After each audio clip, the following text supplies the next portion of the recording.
I did an interview and they're like, so what's next for you? I was like, I'll be at work on Monday. Like, what you mean, what's next? Like, okay, I'm teacher of the year, but you're teacher of the year because you teach. You know, you can't not do it. And even if it's not in the classroom, you know, at Dillard, like, I'm gonna be teaching. Like, I don't think I'm getting away from that.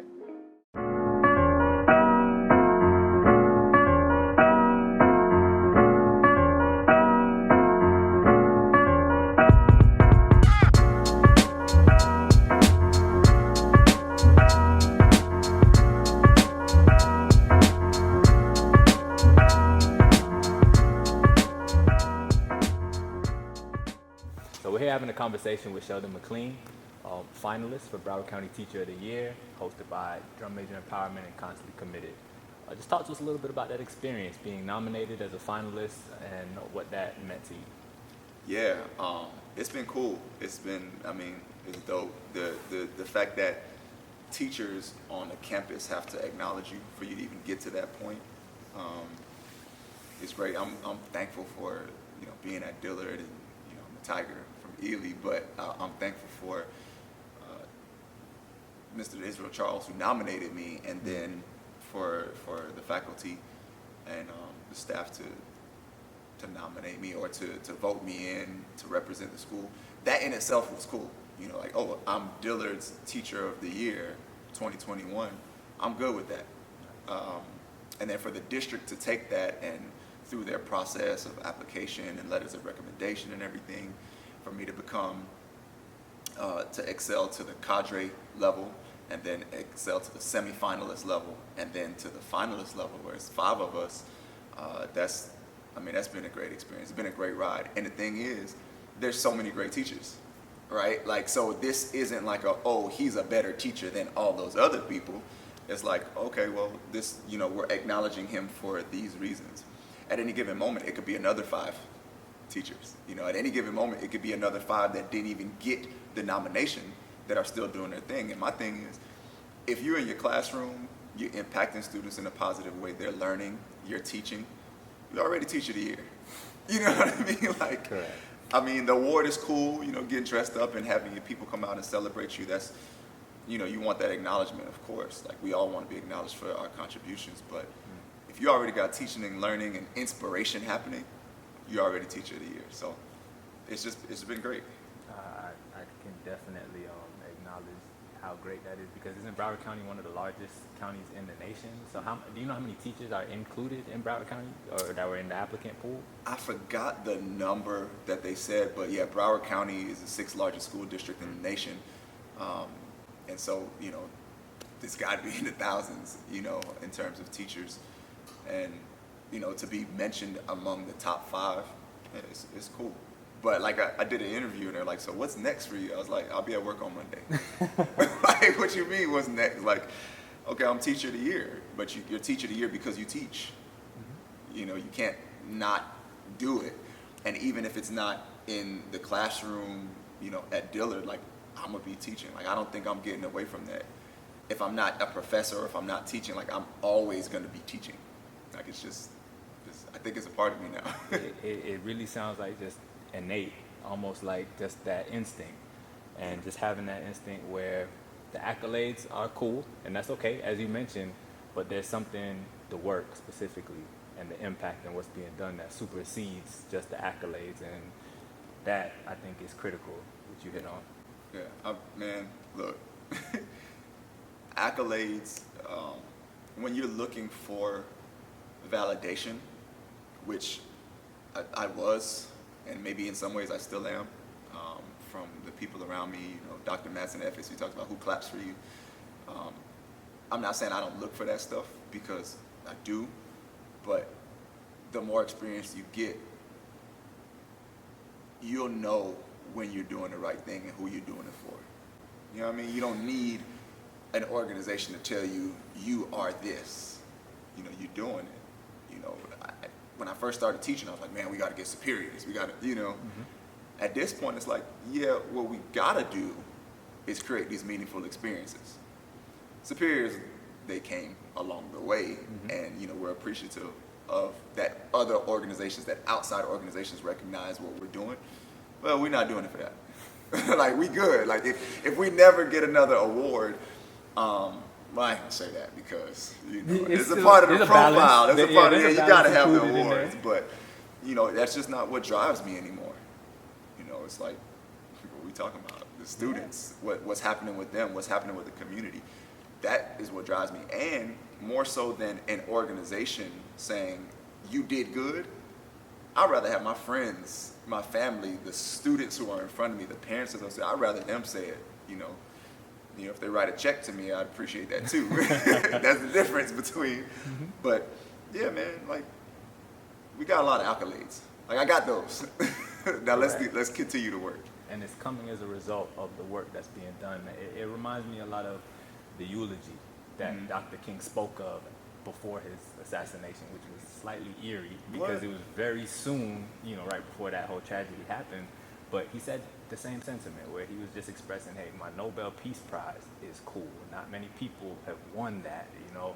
My educational background is cool too, and I'm paraphrasing. Yeah. But essentially, what's more important is this instinct that I've been using to put forward love, peace, this message, this impact of positivity.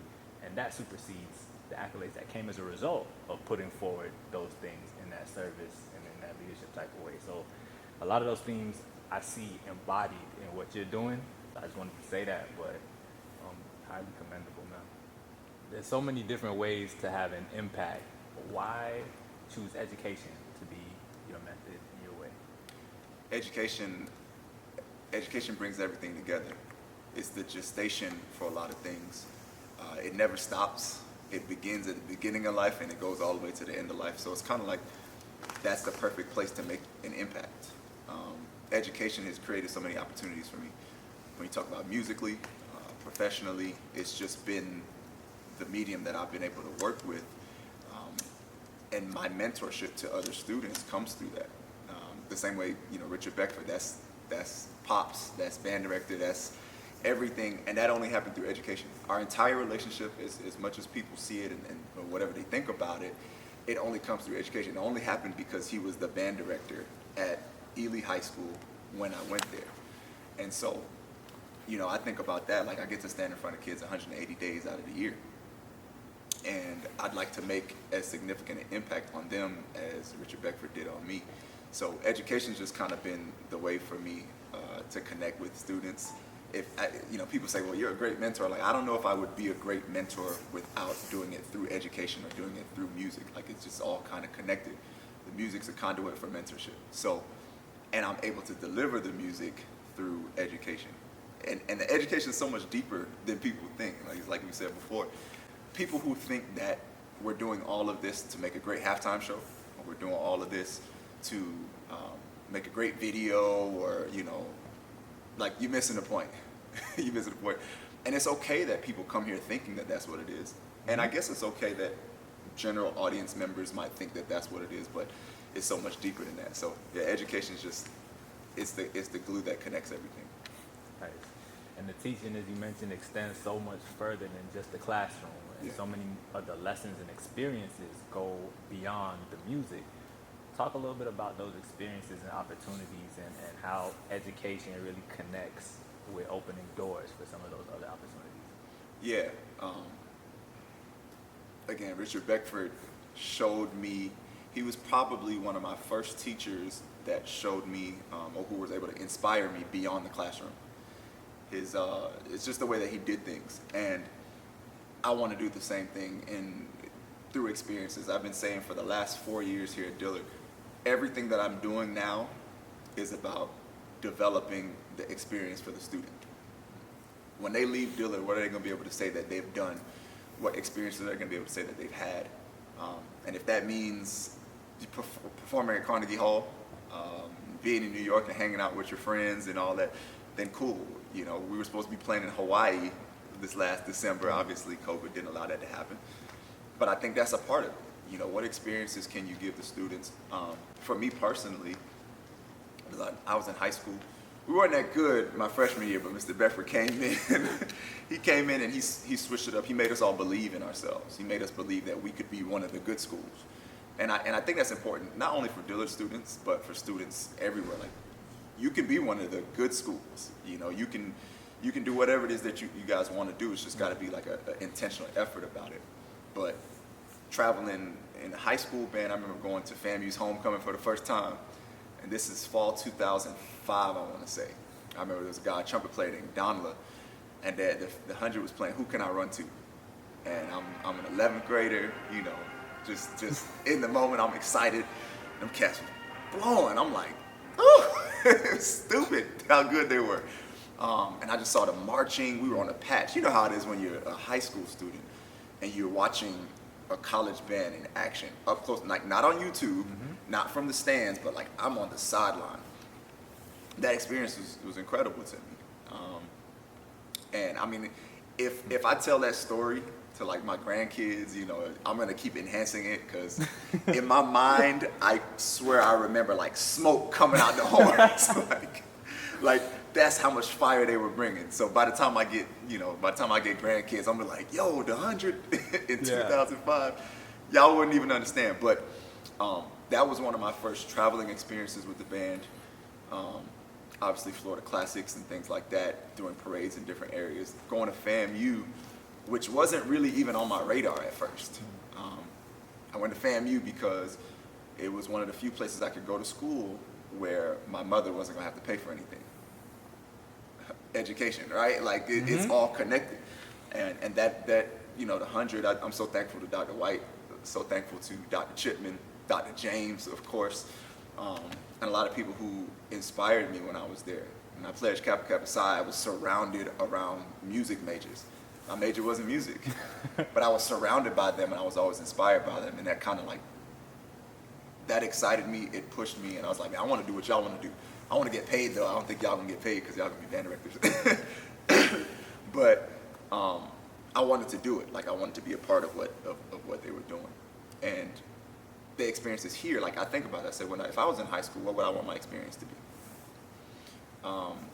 You know, when I started teaching at William Dandy, I wanted to learn every instrument that I had to teach, so I knew what their struggles would be, because I wanted to put myself in their position. Like, I study teenagers. I study each generation of teenagers and how they learn and what gets them going, because like you have to if you want to be effective.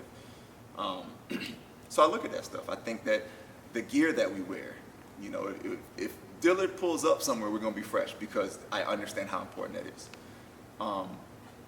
It has so much to do with the morale of the group, and you know, we can say what we want to about it, but when you put on some new J's, it's a certain feeling. When you put on a tailored suit, it's a certain feeling. It's the same thing if you put on, if you put on your warm-ups, you know, unfortunately, you know, when you see that check, it gives you a certain feeling. If you see that Adidas logo, if you see, you know, and with us, what I'm trying to get us to understand is that Nike's not the brand. Dillard is the brand. Like, you are the brand. But until I get you to understand that, we're gonna rock some fly stuff. Understood. Yeah, man, and just the traveling, like I said, we've gone to Los Angeles to play a concert, right? But Mr. Charles always told me, he said, there's a lot of education and travel outside of the performance. So from the musical standpoint, all of the preparation that goes into it, the rehearsals, bringing people in, all my friends who are great musicians that come in and help us along the way, there's a lot of education there, because that's the job that has to be done when you get there. But I mean, we've had students on the plane that have said, hey, Mr. Mack, when am I going to get my luggage back? You know, because this is their first time flying. They don't even really fully understand what's happening. They're just following the itinerary and going along. But that was impactful for me. You know, when we were getting ready to land at LAX, and, you know, you got 50, 60 kids with you, and you hear, oh, you know, you hear they're like, oh, what's that feeling on my stomach? You know, what's going on? And for a split second, I was embarrassed. I was like, man, you know, kids act like they never been nowhere. What's going on with that? And then right after that, I said, yeah, check yourself, Mac. You're providing opportunities, and you can't say, oh, yeah, we provide opportunities, and if we want to teach and all this kind of stuff, but you're expecting them to have them already. No, you're providing an opportunity right now. So that excitement, that not being sure what that feeling is in your stomach when a plane is landing, that's a part of the education too. Wow. You dig what I'm saying? You walking through Times Square. We're walking through Harlem just last year, And I always tell students, it's not about being afraid, it's about being aware. You know what I mean? Like, so it's certain things that you learn just from being in that moment. Getting mugged in New York is a real thing. That's like, it's for real. Like, I think about that when I travel. You know, I was in Paris with Aaron, and I was like, look, there's a lot of people around here. My wallet gonna be up here. You know, I'm gonna carry myself a certain way, and I'm always gonna have my eyes open. There's education in that.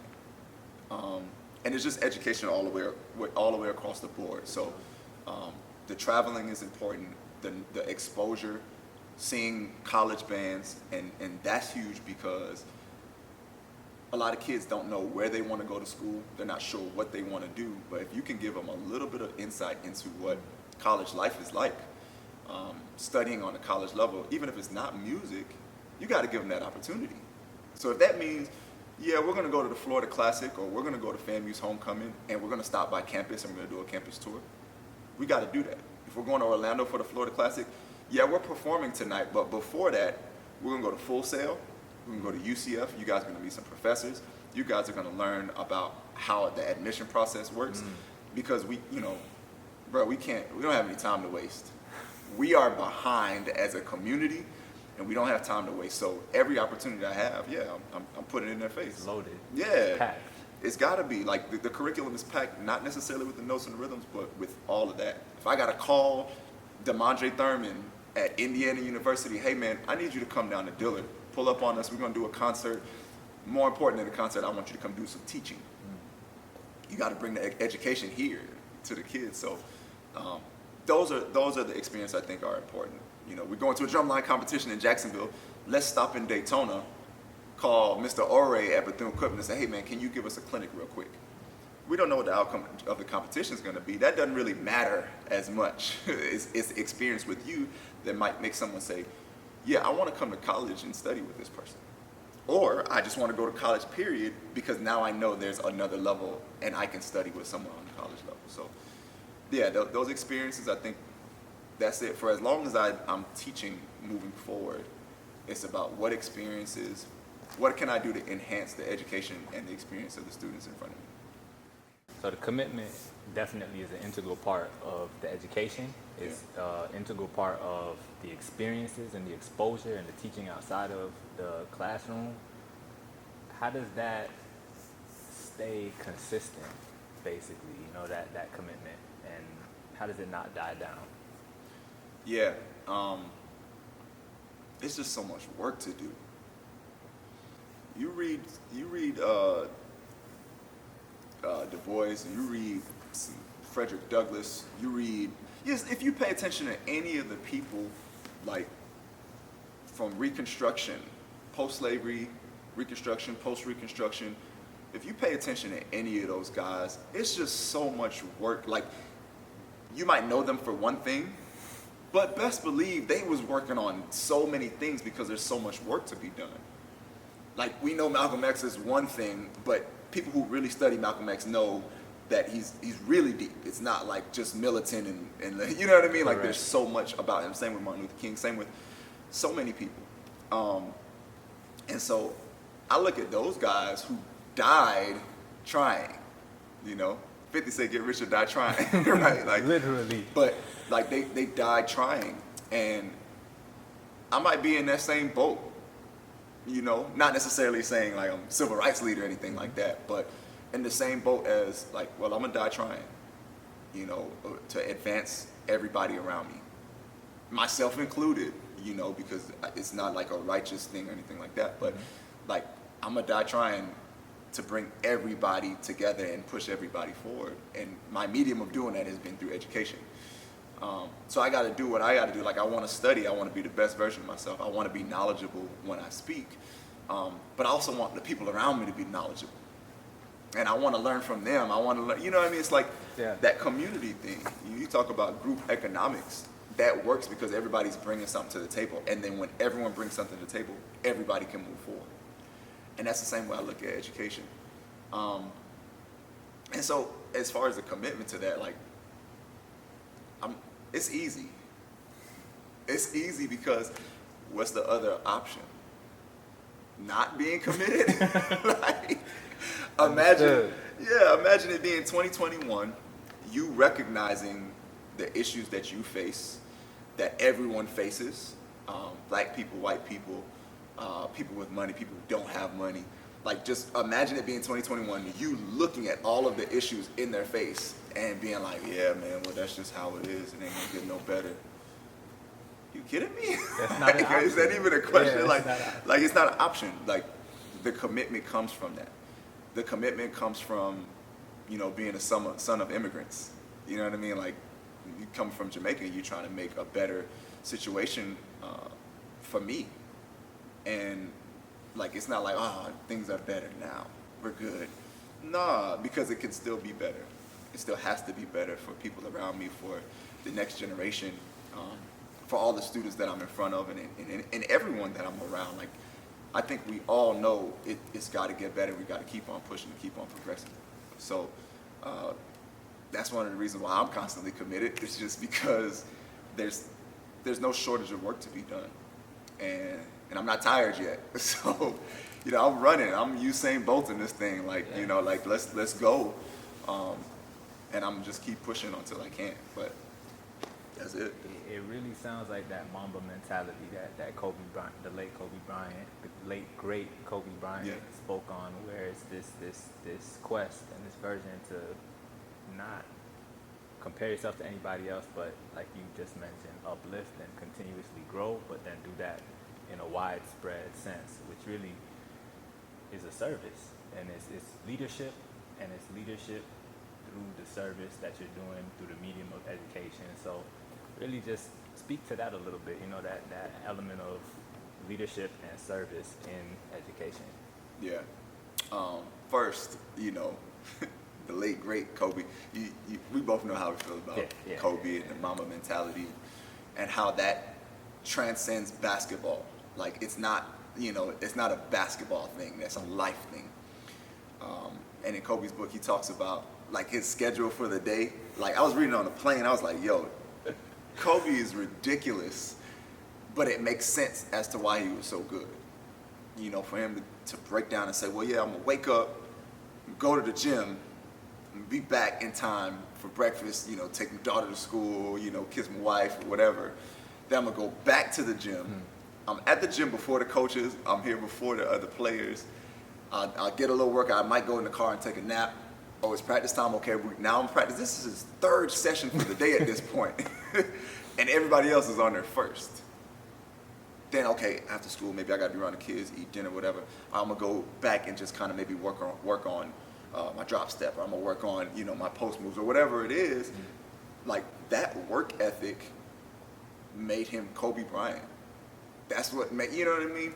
Same thing with Jordan and other people who are on that level. And because of that, they're leaders. Like, even without, you know, saying they have a school and all that kind of stuff, they're leaders. There's people who, like me, who read the book, and I'm like, okay, that's how you do that. That's how you, if you're committed to something, you do that. And so what I really liked about what Kobe illustrated was, I have this commitment to basketball, right? But I also have a commitment to my daughters and my wife. And he, like, illustrated, if I gotta sacrifice something because it's not gonna be basketball, that's not gonna lose, and it's damn sure not gonna be my family. Like, I can't compromise either of those. So if I'm gonna compromise anything, it'll be my sleep, or it'll be my, you know, whatever. Like, he figured out how to make that thing work for him, and that's why he's one of the greatest. So for me, you talk about servant leadership. You know, last night was the Teacher of the Year thing, and, you know, I dealt with that, and then the next morning I'm like, yeah, I'm at the school. You know, Drake say working on a weekend like usual, bro. Like, that's because at this point it's servant leadership, and as a servant, I don't think you get to choose like when and how you work. You know what I mean? Like, this is where it is. This is what's needed at the time. Okay, I'm here. And if that means, okay, you know, I could get TeaJai at this time, I could get Devo at this time, boom, I got this hour, this is where we're gonna lock it in. Everybody gotta do whatever, we'll link up later and figure it out, but this is where it is. And when you're a servant leader, like, you have to serve the needs You know, you don't get to just say, well, this is what I'm doing, and it's not helping anybody. It's kind of like that fake philanthropy thing, where it's like, look how much we've done for these people, and it's like, yeah, but that's not what they need. You know what I mean? Like, It didn't connect. It didn't connect. Like, maybe you meant well, Correct. but it didn't connect because you're providing something that we don't need. You know, it's like if somebody got a fresh haircut, and you're like, yo, I'm giving out free haircuts. I got a haircut already. That's not. It's not. Thank you, though. We appreciate it. So, you know, when it comes to being a servant leader, you go where you need it, and you do what's needed when it's needed. And sometimes you might have to sacrifice yourself, but you know, I'm gonna have fun. I'm gonna do what I need to do. I'm gonna find my time to be that, to not be Mr. McLean. But you know, when the lights are on, when the students in front of me, like, my job is to provide for them. And sometimes it's unconventional. Sometimes it doesn't fit the mold of historically what school is. But it's 2021, and we got 80% of students learning from a computer. So who cares about convention? It has to be innovative. Man, who cares about forward. convention? Let's be innovative. Let's move forward. The way we consume everything is different now. So the way we consume music, the way we consume entertainment. I wish you would tell somebody in 1947 that, you know, you was going to be doing everything in the palm of your hand. Watching TV, communicating with people across the world, reading, studying. Oh, you can listen to books now? Wait a minute. We just got electricity. What are you talking about? So, yeah, I mean, the servant leadership thing is super important, and just finding, like, where I'm needed. And when I'm no longer needed, then I'm like, I'm gone, you know, but I still got so much work to do that it's easy to be committed. And like I said, the biggest thing is just balancing it.